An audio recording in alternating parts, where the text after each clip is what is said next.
ನಮಸ್ಕಾರ. ವಿಚಾರ ವಿನಿಮಯಕ್ಕೆ ಸ್ವಾಗತ. ನಾವು ಕೋಟಿ ಚೆನ್ನಯ್ಯರ ಜೀವನ ಚರಿತ್ರೆಯನ್ನು ನೋಡ್ತಾ ಬರ್ತಾ ಇದ್ದೀವಿ. ನಮ್ಮ ಹಿಂದಿನ ವಿಡಿಯೋದಲ್ಲಿ ದೇಯಿ ಬೈದತಿ ಬಲ್ಲಾಳರ ಕಾಲಿಗೆ ಆಗಿದ್ದಂತಹ ಗಾಯವನ್ನು ಸರಿ ಮಾಡಿದ್ದು, ದೇಯಿ ಬೈದತಿ ಬೀಡಿನಲ್ಲೇ ಅವಳಿ ಮಕ್ಕಳಿಗೆ ಜನ್ಮ ನೀಡಿ ಸ್ವಲ್ಪ ದಿನಗಳ ನಂತರ ಮರಣ ಹೊಂದಿದ್ದು, ಆ ಮಕ್ಕಳನ್ನ ಬಲ್ಲಾಳರೇ ತಮ್ಮ ಬೀಡಿನಲ್ಲಿ ಇಟ್ಟು ಬೆಳೆಸಿ ಅವರು ಸ್ವಲ್ಪ ದೊಡ್ಡವರಾದ ಮೇಲೆ ಅವರ ಮಾವನೊಂದಿಗೆ ಕಳಿಸಿಕೊಟ್ಟಿದ್ದು, ಅಲ್ಲಿವರೆಗೂ ನೋಡ್ಬೇಕು. ಮುಂದೆ ಏನಾಗುತ್ತೆ ಅನ್ನೋದನ್ನ ನಾವು ಈ ವಿಡಿಯೋದಲ್ಲಿ ನೋಡೋಣ. ಕೋಟಿ ಚೆನ್ನಯ್ಯರು ಈಗ ತಮ್ಮ ಮಾವನ ಮನೆಯಲ್ಲಿ ಮಾವ ಹಾಗೂ ಅತ್ತೆಯ ಆರೈಕೆಯಲ್ಲಿ ಬೆಳೀತಾ ಇದ್ದಾರೆ. ಮಕ್ಕಳಿಗೆ ಈಗ 7 ವರ್ಷ ವಯಸ್ಸಾಗಿದೆ.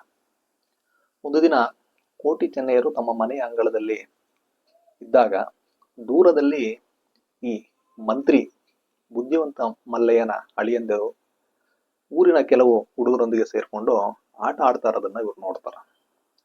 ಇವರಿಗೆ ತಾವು ಸಹ ಅವರೊಂದಿಗೆ ಸೇರಿ ಆಟ ಆಡ್ಬೇಕು ಅಂತ ಅನ್ಸುತ್ತೆ. ಅದಕ್ಕಾಗಿ ಅವರು ಆ ಹುಡುಗರ ಹತ್ರ ಹೋಗ್ತಾರ. ಹೋಗಿ ಹೇಳ್ತಾರ, ನಾವು ಸಹ ಆಟ ಆಡಕ್ ಬರ್ತೀವಿ, ನಮ್ಮನ್ನು ಸೇರಿಸ್ಕೊಳ್ಳಿ ಅಂತ. ಆಗ ಆ ಮಂತ್ರಿಯ ಅಳಿಯ ನಕ್ರೋಣಿ ಅಂತ ಅವನ ಹೆಸರು, ಅವನು ಹೇಳ್ತಾನೆ, ಯಾರು ನೀವು ನಮ್ ಜೊತೆ ಆಟ ಆಡ್ಬೇಕಾ? ನಮ್ಮ ಅಂತಸ್ತೇನು ನಿಮ್ಮ ಅಂತಸ್ತೇನು, ನಿಮ್ನೆಲ್ಲ ನಾವು ಆಟಕ್ಕೆ ಸೇರಿಸ್ಕೊಳ್ಳೋದಿಲ್ಲ, ಹೋಗಿ ಅಂತ ಹೇಳ್ತಾನ. ಆಗ ಈ ಮಕ್ಳು ಹೇಳ್ತಾರ, ಆಟ ಆಡೋದ್ರೊಳಗೆ ಏನ್ ಅಂತಸ್ತು, ಇದರಿಂದ ನಿಮ್ಗೇನು ತೊಂದರೆ ಆಗೋದಿಲ್ಲ, ನಾವು ಬರ್ತೀವಿ, ದಯವಿಟ್ಟು ಸೇರಿಸ್ಕೊಳ್ಳಿ ಅಂತ ಕೇಳ್ಕೊಳ್ತಾರ. ಆದ್ರೆ ಅವ್ರು ಒಪ್ಕೊಳ್ಳೋದಿಲ್ಲ. ಈ ಮಕ್ಕಳು ಈ ಪಲ್ಲೆ ಆಟ ಆಡ್ತಾ ಇರ್ತಾರೆ. ಪಲ್ಲೆ ಅನ್ನೋದು 2 ಕಡೆ ಉಬ್ಬಿರುವಂತಹ ಒಂದು ಕೆಂಪು ಬಣ್ಣದ ಕಾಯಿ. ಅದನ್ನ ತುಳುನಾಡಿನಲ್ಲಿ ಮಕ್ಕಳು ಆಟ ಆಡೋದಕ್ಕೆ ಉಪಯೋಗಿಸ್ತಾ ಇರ್ತಾರೆ. ಆ ರೀತಿ ಒಂದು ಪಲ್ಲೆ ಆಟವನ್ನ ಈ ಮಕ್ಕಳು ಆಡ್ತಾ ಇರ್ತಾರ. ಆಗ ಈ ಕೋಟಿ ಚೆನ್ನಯ್ಯ ಏನ್ ಮಾಡ್ತಾರ ಅಂದ್ರೆ ಆ ಪಲ್ಲೆಯನ್ನ ತಗೊಳ್ತಾರ. ಆಗ ಈ ನಕ್ರೋಣಿ ಹೇಳ್ತಾನೆ, ಆ ಪಲ್ಯನ ವಾಪಸ್ ಕೊಡು, ನಾವು ಆಟ ಆಡ್ಬೇಕು ಅಂತ. ನಾವು ಬರ್ತೀವಿ ಅಂತ ಅವ್ರು ಹೇಳ್ತಾರೆ. ಆಮೇಲೆ ಅವ್ರಿಗೆ ಇಷ್ಟ ಇರೋದಿಲ್ಲ, ಆದ್ರೂ ಸಹ ಬೇರೆ ದಾರಿ ಇಲ್ಲದೆ ಆಟ ಆಡೋದಕ್ಕೆ ಶುರು ಮಾಡ್ತಾರೆ. ಅದಕ್ಕೆ ಮೊದಲು ಚೆನ್ನಯ್ಯ ಹೇಳ್ತಾನೆ, ಈ ಆಟದಲ್ಲಿ ಯಾರು ಗೆಲ್ತಾರೋ ಅವರಿಗೆ ಈ ಪಲ್ಯ ಅಂತ. ಇವ್ರಿಗೆ ಇಷ್ಟ ಆಗೋದಿಲ್ಲ, ಆದ್ರೂ ಆಟ ಶುರು ಆಗುತ್ತೆ. ಆಟದಲ್ಲಿ ಕೋಟಿ ಚೆನ್ನಯ್ಯ ಗೆಲ್ತಾರೆ. ಆ ಪಲ್ಯನ ಅವರು ತಗೊಳ್ತಾರ. ಆಗ ಬುದ್ಧಿವಂತ ಮಲ್ಲಯ್ಯನ ಅಳಿಯ ನಕ್ರೋಣಿ ಕೇಳ್ತಾನೆ, ಪಲ್ಯನ ವಾಪಸ್ ಕೊಡು ಅಂತ. ಇವ್ರು ಕೊಡಲ್ಲ ಅಂತಾರೆ. ಹೀಗೆ ಅವರ ನಡುವೆ ಒಂದು ವಾದ ವಿವಾದ ನಡೀತಾ ಇರುತ್ತೆ. ಆಗ ಆ ಕಡೆ ಬುದ್ಧಿವಂತ ಮಲ್ಲಯ್ಯ ಬರ್ತಾ ಇರ್ತಾನ. ಅವನು ಈ ಮಕ್ಕಳು ಜಗಳ ಆಡ್ತಾ ಇರೋದನ್ನ ನೋಡಿ ಅಲ್ಲಿ ಬಂದು ಏನಾಯ್ತು ಅಂತ ಕೇಳ್ತಾನೆ. ಆಗ ನಕ್ರೋಣಿ ಹೇಳ್ತಾನೆ, ಈ ರೀತಿ ಆಯ್ತು ಅಂತ. ಆಗ ಬುದ್ಧಿವಂತ ಮಲ್ಲಯ್ಯ ಕೋಟಿ ಚೆನ್ನಯ್ಯ ಇವರಿಗೆ ಹೇಳ್ತಾನೆ, ನೀವು ಯಾರು, ನಿಮ್ಮ ಅಂತಸ್ತೇನು, ನೀವು ನಮ್ಮ ಮಕ್ಕಳಿಂದಾಗೆ ಆಟ ಆಡ್ಬೇಕಾ? ಅಷ್ಟೇ ಅಲ್ಲದೆ ಅವ್ರ ಜೊತೆ ಜಗಳ ಬೇರೆ ಮಾಡ್ತಾ ಇದ್ದೀರಾ, ಬಲವಂತವಾಗಿ ಅವರ ಪಲ್ಯನ ತಗೊಂಡಿದ್ದೀರಾ, ಅದನ್ನ ವಾಪಸ್ ಕೊಡ್ರು ಅಂತ ಕೇಳ್ತಾನ. ಆಗ ಈ ಚೆನ್ನಯ್ಯ ಹೇಳ್ತಾನೆ, ಆಟದ ಪ್ರಕಾರ ಯಾರು ಗೆಲ್ತಾರೋ ಅವ್ರಿಗೆ ಈ ಪಲ್ಯ ಅಂತ ನಾವು ನಿರ್ಧಾರ ಮಾಡಿದೀವಿ, ನಾವು ಗೆದ್ವಿ, ಆದ್ರಿಂದ ಇದನ್ನ ನಾನು ತಗೊಂಡೋಗ್ತೀನಿ ಅಂತ ಹೇಳ್ತಾನ. ಬುದ್ಧಿವಂತ ಮಲ್ಲಯ್ಯ ಅದನ್ನ ಬಲವಂತವಾಗಿ ಆ ಹುಡುಗನ ಕೈಯಿಂದ ಕಿತ್ಕೊಳ್ತಾನ. ಆಗ ಚೆನ್ನಯ್ಯ ಹೇಳ್ತಾನ, ಮಂತ್ರಿಗಳೇ, ನೀವು ದೊಡ್ಡವರು, ನಾವು ಮಕ್ಳು ಏನೋ ಆಟ ಆಡ್ತಾ ಇದ್ವಿ, ನೀವು ಇದ್ರೊಳಗೆ ತಲೆ ಹಾಕ್ತಾ ಇದ್ದೀರಾ, ಮತ್ತೆ ಬಲವಂತವಾಗಿ ನಮ್ಮ ಪಲ್ಲೆಯನ್ನ ನೀವು ನಮ್ಮಿಂದ ಕಿತ್ಕೊಂಡಿದ್ದೀರಾ, ಅದನ್ನ ನೀವು ನಿಮ್ಮ ಮನೆ ಅಟ್ಟದಲ್ಲಿ ಇಡಿ, ನಾವು ದೊಡ್ಡವರಾಗಿ ಬೆಳೆದು ಆ ಪಲ್ಲೆಯನ್ನ ನಿಮ್ಮಿಂದ ವಾಪಸ್ ತಗೊಳ್ತೀವಿ, ಇದು ನನ್ನ ಶಪಥ ಅಂತ ಅವ್ನು ಹೇಳ್ತಾನ. ಬುದ್ಧಿವಂತ ಮಲ್ಲಯ್ಯನ ಕೋಪ ಬರುತ್ತೆ. ಅವನು ಬೈದು ಈ ಮಕ್ಕಳನ್ನ ಕಳಿಸ್ತಾನ. ಅವನು ಇಲ್ಲಿಂದ ಬುದ್ಧಿವಂತ ಮಲ್ಲಯ್ಯ ಮತ್ತೆ ಕೋಟಿ ಚೆನ್ನಯ್ಯರ ನಡುವಿನ ಹಗೆ ಏನಿದೆ ಅದು ಶುರು ಆಗುತ್ತೆ. ಕೋಟಿ ಚೆನ್ನಯ್ಯರು ತಮ್ಮ ಮಾವನ ಮನೆಯಲ್ಲಿ ಬೆಳೀತಾ ಇದ್ದಾರೆ. ಅವರ ಮಾವನಾದಂತಹ ಸಾಯನ ಬೈದ ಆಗಾಗ ಪೀಡಿಗೆ ಹೋಗಿ ಬಲ್ಲಾಳರ ಹತ್ರ ಮಕ್ಕಳ ಬೆಳವಣಿಗೆ ಬಗ್ಗೆ ಮಾಹಿತಿಯನ್ನ ನೀಡ್ತಾ ಇರ್ತಾರ. ಬಲ್ಲಾಳರಿಗೆ ಮಕ್ಕಳು ಚೆನ್ನಾಗಿ ಬೆಳೀತಾ ಇರೋದನ್ನ ಕೇಳಿಸ್ಕೊಂಡು ಖುಷಿ ಆಗುತ್ತೆ. ಒಂದು ದಿನ ಕೋಟಿ ಚೆನ್ನಯ್ಯರು ಬಂದು ತಮ್ಮ ಮಾವನ ಹತ್ರ, ನಾವು ಗರಡಿಗೆ ಸೇರಿ ಯುದ್ಧ ವಿದ್ಯೆಯನ್ನ ಕಲಿಬೇಕು, ಅದಕ್ಕಾಗಿ ಏರ್ಪಾಟು ಮಾಡಿ ಅಂತ ಕೇಳ್ಕೊಳ್ತಾರ. ಆಗ ಅವರ ಮಾವನಾದಂತಹ ಸಾಯನ ಬೈದ ಹೇಳ್ತಾನ, ಪಡುಮಲೆಯ ಮೂಡು ಬದಿಗೆ ಪೆರ್ಮೆ ಪೆರ್ಮುಂಡಿ ಅಂತ ಒಂದು ಗರಡಿ ಇದೆ, ಬಡಗು ಬದಿಗೆ ಕಟ್ಟಾಡಿ ನಾನಾಯರ ಗರಡಿ ಇದೆ. ಈ ಗರಡಿಯನ್ನ ಸೇರೋದು ದೊಡ್ಡ ವಿಷಯ ಅಲ್ಲ, ಆದ್ರೆ ಯಾವುದೇ ಒಂದು ವಿದ್ಯೆಯನ್ನು ಕಲಿಬೇಕಂದ್ರೆ 12 ವರ್ಷಗಳ ಕಠಿಣ ಸಾಧನೆಯನ್ನು ಮಾಡಬೇಕು, ಆಗ ಮಾತ್ರ ಆ ವಿದ್ಯೆಯನ್ನು ಕಲಿಯೋದಕ್ಕೆ ಸಾಧ್ಯ ಅಂತ ಹೇಳ್ತಾರ. ಕೋಟಿ ಚೆನ್ನಯ್ಯರು ನಾವು ಅದಕ್ಕೆ ಸಿದ್ಧರಾಗಿದ್ದೀವಿ ಅಂತ ಹೇಳ್ತಾರ. ಆದ್ದರಿಂದ ಅವರನ್ನ ಕಟ್ಟಾಡಿ ನಾನಾಯರ ಗರಡಿಯಲ್ಲಿ ಸೇರಿಸಲಾಗುತ್ತೆ. ಅಲ್ಲಿ ಬಲಿಪ ನಾನಾಯರು ಹಾಗೂ ಪಿಲಿಪ ನಾನಾಯರು ಅಂತ ಗುರುಗಳು, ಅವರ ಒಂದು ಮಾರ್ಗದರ್ಶನದಲ್ಲಿ ಕೋಟಿ ಚೆನ್ನಯ್ಯರು ಆ ಗರಡಿಯಲ್ಲಿ ಸೇರಿ ಮಲ್ಲವಿದ್ಯೆ ಹಾಗೂ ಕುದುರೆ ಸವಾರಿ, ಕತ್ತಿ ವರಸೆ, ಬಿಲ್ಲು ಬಾಣ ಪ್ರಯೋಗ ಮಾಡೋದು. ಅದರಲ್ಲಿ ಈ ಸುರಿಯ ಅಂದ್ರೆ ಅದು ಒಂದು ರೀತಿಯ ಕತ್ತಿ, ಅದರ ಪ್ರಯೋಗ, ಇದೆಲ್ಲವನ್ನ ಕಲ್ತ್ಕೊಳ್ತಾರ ಅವರು. 12 ವರ್ಷಗಳ ಕಾಲ ಕಠಿಣವಾದಂತಹ ಒಂದು ಪರಿಶ್ರಮದಿಂದ ಅವರು ಹಲವಾರು ವಿದ್ಯೆಗಳನ್ನ ಕಲಿತು ಅದರಲ್ಲಿ ಪರಿಣಿತಿಯನ್ನ ಪಡ್ಕೊಂಡು ಅಲ್ಲಿರುವಂತಹ ಬೇರೆ ಬೇರೆ ಗರಡಿಗಳನ್ನೆಲ್ಲ ಭೇಟಿ ಮಾಡಿ ಇನ್ನೂ ತಮ್ಮ ವಿದ್ಯೆಯನ್ನ ಚೆನ್ನಾಗಿ ಕಲ್ತ್ಕೊಂಡು ಅವರು ತಮ್ಮ ಮಾವನ ಮನೆಗೆ ವಾಪಸ್ಸು ಬರ್ತಾರ. ಕೋಟಿ ಚೆನ್ನಯ್ಯರನ್ನ ನೋಡಿ ಮಾವನಾದಂತಹ ಸಾಯನ ಬಂಧನಿಗೆ ತುಂಬಾ ಸಂತೋಷ. ಮಕ್ಕಳು ತುಂಬಾ ಚೆನ್ನಾಗಿ ಬೆಳೆದಿದ್ದಾರೆ, ಒಳ್ಳೆಯ ಮೈಕಟ್ಟು, ತುಂಬಾ ಬಲಿಷ್ಠರಾಗಿ ಬೆಳೆದು ಹಲವಾರು ವಿದ್ಯೆಗಳನ್ನ ಕಲ್ತ್ಕೊಂಡು ಈಗ ವಾಪಸ್ ಬಂದಿದ್ದಾರೆ. ಅವರಿಗೆ ತುಂಬಾ ಸಂತೋಷ. ಕೋಟಿ ಚೆನ್ನಯ್ಯರು ತಮ್ಮ ಮಾವನ ಹತ್ರ ಹೇಳ್ತಾರ, ನಾವು ವಿದ್ಯೆನೆಲ್ಲ ಕಲ್ತ್ಕೊಂಡು ಬಂದಿದೀವಿ, ನಾವು ಬಲ್ಲಾಳರನ್ನ ಭೇಟಿ ಆಗ್ಬೇಕು ಅಂತ ಅವ್ರು ಹೇಳ್ತಾರ.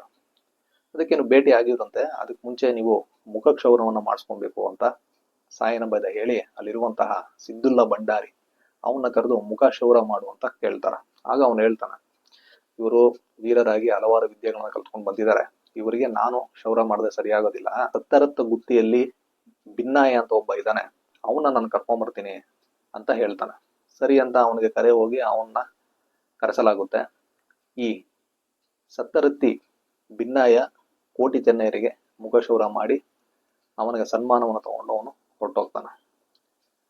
ಮಾವನಾದಂತಹ ಸಾಯನ ಬೈದ ಏನ್ ಮಾಡ್ತಾನಂದ್ರೆ, ಊರಿನ ಹಿರಿಯರು, ತಮ್ಮ ಬಂಧು ಬಾಂಧವರು ಹಾಗೂ ಗುರಿಕಾರರು ಇವರನ್ನೆಲ್ಲ ಕರೆದು ಕೋಟಿ ಚೆನ್ನಯ್ಯ ಬಲ್ಲಾಳರನ್ನ ಭೇಟಿ ಮಾಡಿ ರಾಜಕಾಣಿಕೆಯನ್ನ ನೀಡ್ಬೇಕಂತಿದ್ದಾರೆ, ನೀವೆಲ್ಲರೂ ನಮ್ಮೊಂದಿಗೆ ಬೀಡಿಗೆ ಬರಬೇಕು ಅಂತ ಕೇಳ್ಕೊಳ್ತಾರ.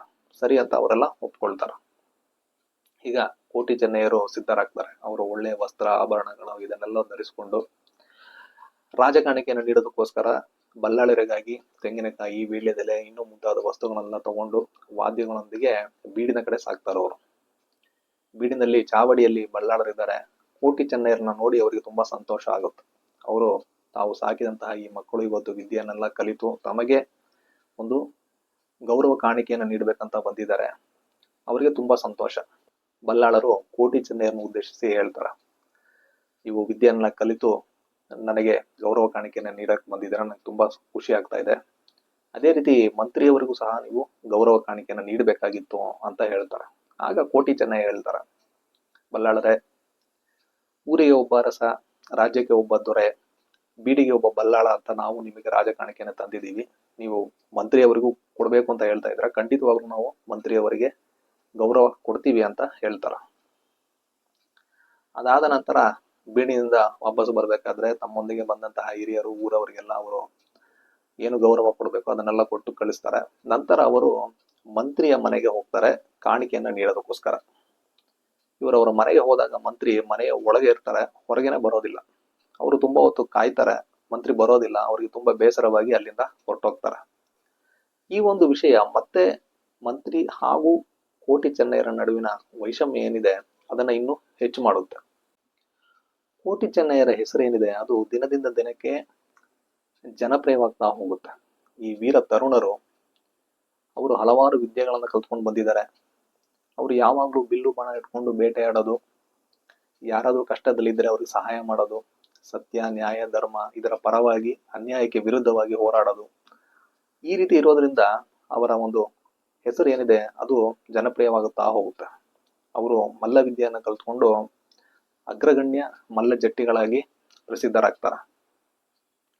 ಈ ಎಲ್ಲಾ ವಿಷಯಗಳು ಮಂತ್ರಿಗೆ ಗೊತ್ತಾದಾಗ ಅವನಿಗೆ ಇವರ ಮೇಲೆ ದ್ವೇಷ ಹೆಚ್ಚಾಗ್ತಾ ಹೋಗುತ್ತೆ.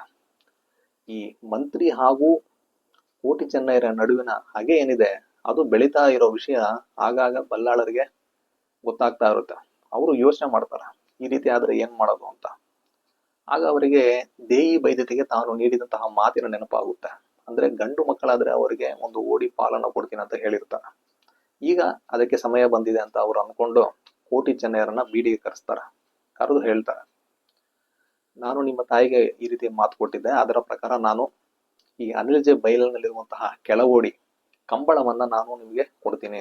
ಅಷ್ಟೇ ಅಲ್ಲದೆ ಆ ಕಂಬಳಕ್ಕೆ ಸೇರಿದಂತಹ ಸೊಪ್ಪು, ಸೌದೆ, ಹಾಡಿ ಮತ್ತೆ ಕಾಡು ಏನಿದೆ ಅದನ್ನು ನಿಮ್ಮ ವಶಕ್ಕೆ ನಾನು ಕೊಡ್ತಾ ಇದ್ದೀನಿ. ನೀವು ಅದರಲ್ಲಿ ಕೃಷಿ ಮಾಡಿ ಚೆನ್ನಾಗಿ ಬದುಕಿ ಅಂತ ಹೇಳ್ತಾರ.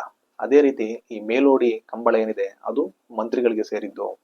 ನೀವು ಅವರೊಂದಿಗೆ ಅನ್ಯೋನ್ಯವಾಗಿರ್ಬೇಕು. ಕಂಬಳ ನರಿಬೇಕಾದ್ರೆ ನೀವು ಅವರಿಗೆ ಹಸಿರು ಹೊರೆ ಕಾಣಿಕೆ ಏನಿದೆ ಅದನ್ನ ನೀಡಿ ಅವರೊಂದಿಗೆ ಅನ್ಯೋನ್ಯವಾಗಿ ಇದ್ಕೊಂಡು ಚೆನ್ನಾಗಿ ಬಾಳಿ ಅಂತ ಹೇಳ್ತಾರೆ. ಸರಿ ಅಂತ ಕೋಟಿ ಚೆನ್ನಯ್ಯರವರು ತಮ್ಮ ಕೆಳಗೋಡಿ ಕಂಬಳ ಏನಿದೆ ಅಲ್ಲಿ ತಮ್ಮ ಕೃಷಿಯನ್ನ ನನ್ನ ಮಾವನಾದಂತಹ ಸಾಯನ ಬೈದನೊಂದಿಗೆ ಶುರು ಮಾಡ್ತಾರೆ ಅವರು. ಕರಾವಳಿಯಲ್ಲಿ ಆಗ 2 ಬೆಳೆಯನ್ನ ಬೆಳೀತಾ ಇದ್ರು. ಒಂದು ಕಾರ್ತಿ ಬೆಳೆ ಅಂತ. ಈ ಕಾರ್ತಿ ಬೆಳೆ ಅನ್ನೋದು ಮಳೆಯನ್ನ ಅವಲಂಬಿಸಿರುತ್ತೆ. ಇನ್ನೊಂದು ಸುಗ್ಗಿ ಬೆಳೆ. ಈ ಸುಗ್ಗಿ ಬೆಳೆಗೆ ಹೊಳೆ ಅಥವಾ ತೋಡಿಯ ನೀರು ಏನಿದೆ ಅದನ್ನ ಬಳಸಿ ವ್ಯವಸಾಯವನ್ನ ಮಾಡ್ತಾ ಇದ್ರು. ಈ ನೀರು ಚೆನ್ನಾಗಿ ದೊರೀತಾ ಇದೆ, ಎಲ್ಲ ಸೌಲಭ್ಯ ಇದೆ ಅಂದ್ರೆ 3ನೇ ಬೆಳೆ ಕೊಳಕೆ ಬೆಳೆ ಅಂತ ಅದನ್ನು ಸಹ ಕೆಲವರು ಬೆಳೀತಾ ಇದ್ರು. ಈ ಸುಗ್ಗಿ ಬೆಳೆಗೆ ಮುಂಚೆ ಮಾಡುವಂತಹ ಕಂಬಳಕ್ಕೆ ಹೆಸರು ಸುಗ್ಗಿ ಕಂಬಳ ಅಂತ. ಕಂಬಳ ಅನ್ನೋದು ಕರಾವಳಿಯಲ್ಲಿ ತುಂಬಾ ಜನಪ್ರಿಯವಾದಂತಹ ಕ್ರೀಡೆ. ಅದಕ್ಕಾಗಿಯೇ ಕೋಣಗಳನ್ನ ಬೆಳೆಸಿ ಆ ಒಂದು ಸ್ಪರ್ಧೆಯಲ್ಲಿ ಆ ಕೋಣಗಳನ್ನ ಓಡಲು ಬಿಟ್ಟು ಆ ಕೋಣಗಳು ಬರೀ ಈ ಕಂಬಳದಲ್ಲಿ ಓಡೋದಕ್ಕೆ ಮಾತ್ರನೇ ಬೆಳೆಸ್ತಾ ಇದ್ರು. ಈ ಕೋಣಗಳನ್ನ ಬೆಳೆಸದೆ ಒಂದು ಗೌರವ ಅಲ್ಲಿ. ಆ ಕೋಣಗಳು ಏನಾದ್ರು ಆ ಕ್ರೀಡೆಯಲ್ಲಿ ಗೆದ್ರೆ ಆ ಒಬ್ಬ ಮಾಲೀಕನಿಗೆ ಇನ್ನೂ ಹೆಚ್ಚಿನ ಗೌರವ ಸಿಗ್ತಾ ಇತ್ತು. ಈ ರೀತಿ ಕಂಬಳ ಅನ್ನೋದು ಕರಾವಳಿ ಜನರ ಜೀವನದ ಒಂದು ಮುಖ್ಯವಾದಂತಹ ಅಂಗವಾಗಿತ್ತು. ಈಗ ಪಡುಮಲೆಯಲ್ಲಿ ಈ ಕಂಬಳದ ಕಾಲ ಸಮೀಪ ಆಗ್ತಾ ಇದೆ.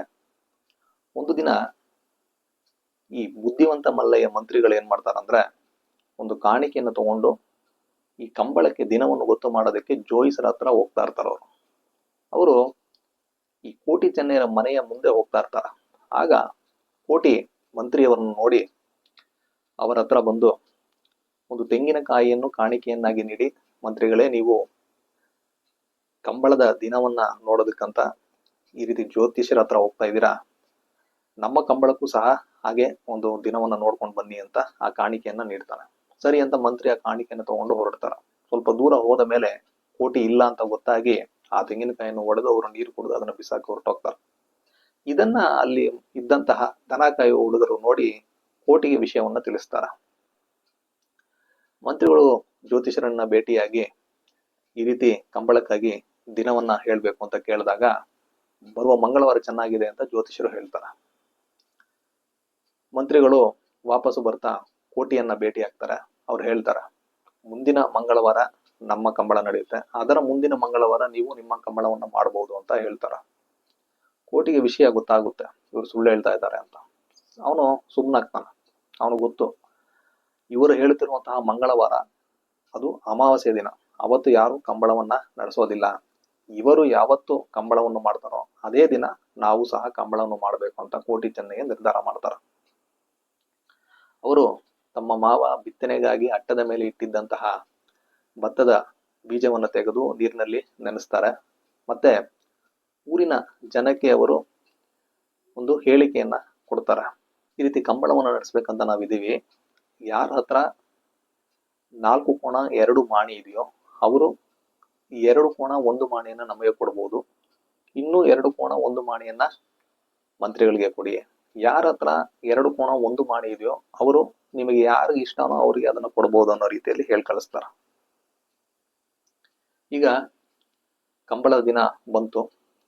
ಕೋಟಿ ಚೆನ್ನಯ್ಯರು ಮುಂಜಾನೆ ಎದ್ದು ಎಲ್ಲ ಸಿದ್ಧರಾಗಿ ದೇವರಿಗೆ ಪ್ರಾರ್ಥನೆ ಮಾಡಿ ತಾಯಿಯನ್ನ ನೆನೆಸ್ಕೊಂಡು ತಂದೆಯನ್ನ ನೆನೆಸ್ಕೊಂಡು ತಮ್ಮ ಮಾವನಾದಂತಹ ಸಾಯನ ಬೈದನೊಂದಿಗೆ ಕಂಬಳ ಗದ್ದೆಯಲ್ಲಿ ಇಳಿತಾರ. ಅಷ್ಟೊತ್ತಿಗೆ ಅಲ್ಲಿ ಬೇರೆ ಕೋಣಗಳು ಮತ್ತೆ ಜನರೆಲ್ಲ ಬರ್ತಾರ. ಅಲ್ಲಿ ಮೇಲೋಡಿ ಕಂಬಳದಲ್ಲಿ ಅಂದ್ರೆ ಮಂತ್ರಿಯ ಕಂಬಳದಲ್ಲಿ ನೋಡಿದ್ರೆ ಮಂತ್ರಿಯ ಕೋಣಗಳು ಮತ್ತು ಆಳುಗಳು ಮಾತ್ರ ಇದ್ದಾರೆ, ಬೇರೆ ಯಾರು ಇಲ್ಲ. ಆಗ ಕೋಟಿ ಯೋಚನೆ ಮಾಡ್ತಾನ, ಅಪ್ಪ ಅಲ್ಲಿ ಯಾರು ಇಲ್ಲ, ಅವ್ರಿಗೂ ಸಹ ನಾವು ಕೆಲವು ಕೋಣಗಳು ಮತ್ತು ಆ ಆಳುಗಳನ್ನ ಕಳ್ಸೋಣ ಅಂತ 2 ಕೋಣ ಮತ್ತೆ ಕೆಲವು ಆಳುಗಳನ್ನ ಕಳಿಸ್ತಾನ.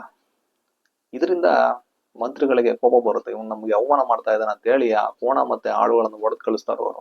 ಇದನ್ನ ನೋಡಿ ಕೋಟಿಗೆ ಬೇಸರ ಆಗುತ್ತೆ, ಏನೋ ಒಳ್ಳೇದ್ ಮಾಡೋಣ ಅಂತ ಹೋದ್ರೆ ಇವ್ರು ಕೋಪಿಸ್ಕೊಳ್ತಾ ಇದಾರಲ್ಲ ಅಂತ ಯೋಚನೆ ಮಾಡಿ ಸರಿ ಏನು ಮಾಡಕ್ಕಾಗೋದಿಲ್ಲ ಅಂತ ಅವನು ಕಂಬಳವನ್ನ ಶುರು ಮಾಡ್ತಾನ.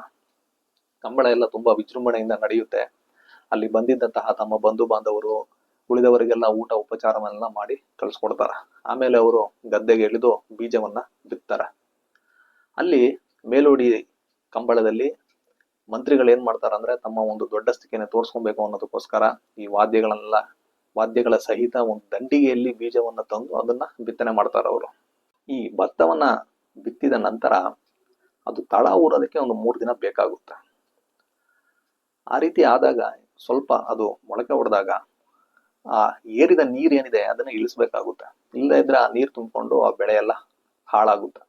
ಅದರಿಂದ 3ನೇ ದಿನ ಬಳ್ಳಾಳರು ಏನ್ ಮಾಡ್ತಾರೆ, ಒಂದು ಹಾರೆಯನ್ನು ತಗೊಂಡು ತಮ್ಮ ಗದ್ದೆಗೆ ಹೋಗ್ತಾರೆ ಅವರು.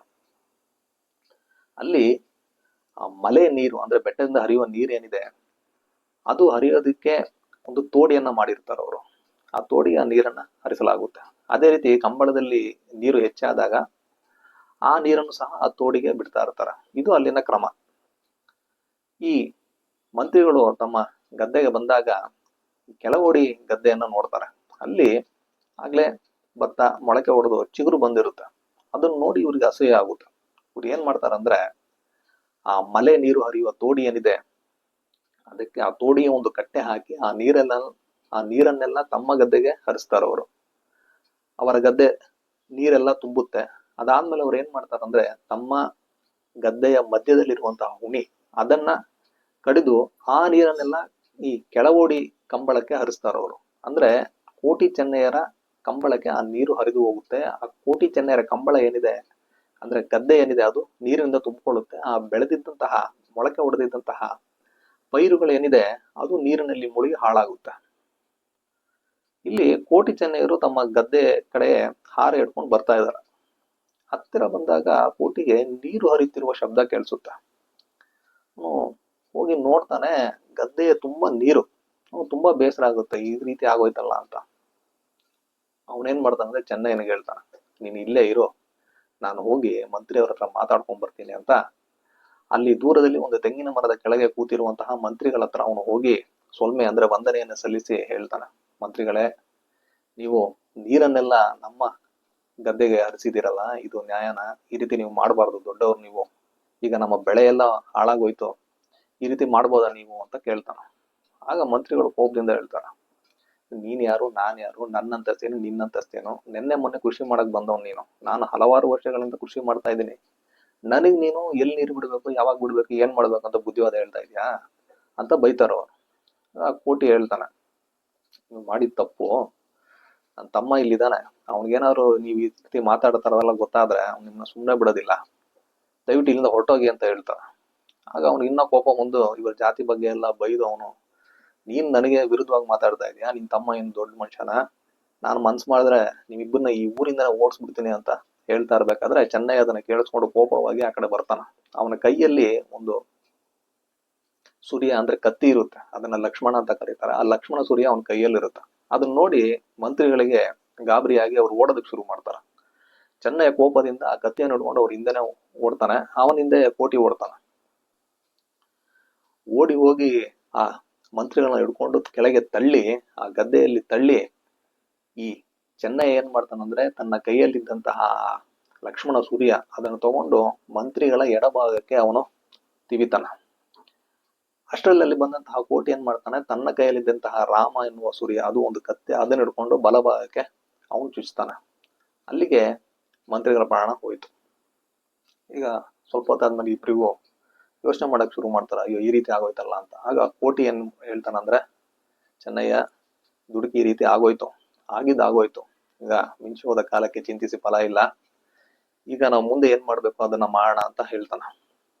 ಆಗ ಚೆನ್ನಯ್ಯ ಹೇಳ್ತಾನ, ಅಣ್ಣ, ಇವರು ನಾವು ಚಿಕ್ಕವರಿರ್ಬೇಕಾದ್ರೆ ಪಲ್ಯ ಆಟದಲ್ಲಿ ಗೆದ್ದಾಗ ಪಲ್ಯವನ್ನ ತಗೊಂಡೋಗಿ ಇಟ್ಕೊಂಡ್ರು, ಅದನ್ನ ನಾವು ಈಗ ವಾಪಸ್ ತರಬೇಕು ಅಂತ ಹೇಳ್ತಾನ.